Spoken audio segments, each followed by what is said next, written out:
अस्सलामुअलैकुम। आज मैं आपके साथ बहुत ही सिंपल और इजी काठियावाड़ी छोले की रेसिपी शेयर कर रही हूँ। मेमन लोकेलिटीज़ वाले एरिया में रोड साइड स्टॉल्स पे आपको ये इजीली अवेलेबल होते हैं। इनमें कोई एक्स्ट्रा चटनियाँ वगैरह नहीं डलती हैं, बहुत सिंपल रेसिपी होती है।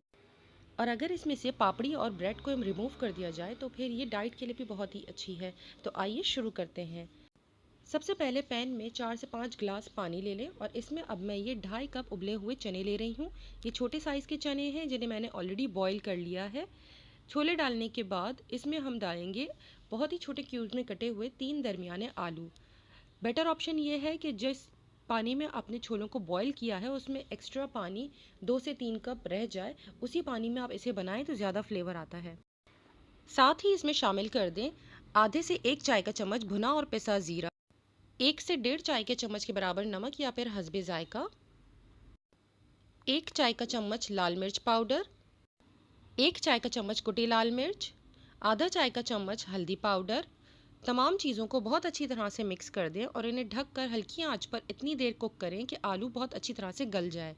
आलू और छोले जब एक साथ पानी में उबलेंगे तो फिर उसमें पानी में बहुत अच्छा सा फ्लेवर बन जाता है। आलू गल जाने के बाद इसमें येलो फूड कलर शामिल करें और अच्छी तरह से मिक्स कर लें। साथ ही इसमें आधा कप इमली का पल्प शामिल कर दें। अगर आप चाहें तो थोड़ा सा खटाई पाउडर भी इसमें शामिल कर सकते हैं।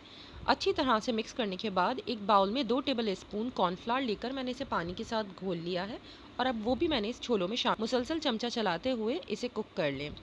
इसे ज़्यादा गाढ़ा नहीं करना है, बस इसमें हल्की सी थिकनेस आनी चाहिए, जिस तरह सूप की कंसिस्टेंसी होती है। इन छोलों को स्टॉल्स पर इस तरह के सेरेमिक के प्यालों में सर्व किया जाता है। सबसे पहले प्याले में छोले निकाल लीजिए। इसके ऊपर बारीक कटी हुई प्याज, हरा धनिया,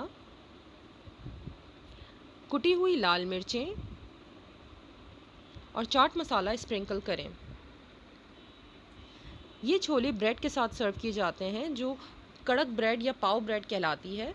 पाव ब्रेड फिर भी थोड़ी सॉफ्ट होती है, थोड़ी सी कड़क होती है। इस ब्रेड के साथ ये छोले सर्व किए जाते हैं। सबसे ऊपर पापड़ी डालना हरगिज़ मत भूलिएगा। मज़ेदार काठियावाड़ी छोले गर्मा गर्म खाने के लिए तैयार हैं। अगर आपको ये रेसिपी पसंद आई है तो प्लीज़ मेरे चैनल को सब्सक्राइब कीजिए और वीडियो को लाइक, कमेंट और शेयर करना हरगिज़ मत भूलिएगा। Thank you.